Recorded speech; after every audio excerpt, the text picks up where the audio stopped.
I'm also curious in endeavors like mine, both as a coach and a teacher, where you very rarely get to stand on stage and tell these long, elaborate deals. How do you intersperse this concept into the smaller lessons that you are teaching or when you are engaging in um, the day-to-day ebb and flow of classroom management, right? You just can't Yeah. just Yeah. stop and spend 15 minutes telling these stories every day, and you're not necessarily going to get where you need to get within the curriculum.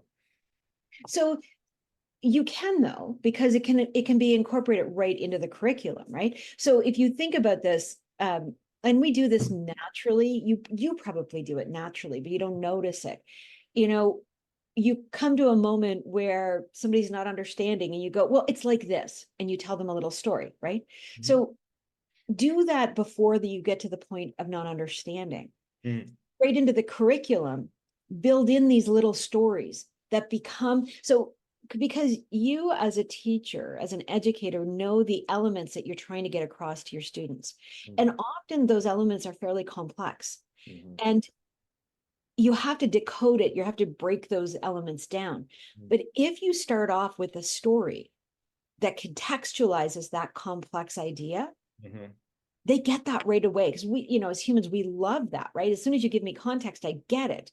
And that's often what's missing with complex ideas, is the context that makes it real for me. Mhm. And so if you give, throughout your curriculum, little stories that, even from your own life, that contextualize these pieces the students are going to struggle with, and where those struggle points are because you see it, you've done this enough to know. Mhm. So use those stories regularly. Start your lessons off with a story, or intersperse it somewhere in the middle, so these kids start to really kind of hang on that. Mhm. uh, It'll make a huge difference, and you won't have to do it every time, because by doing it once, Mhm.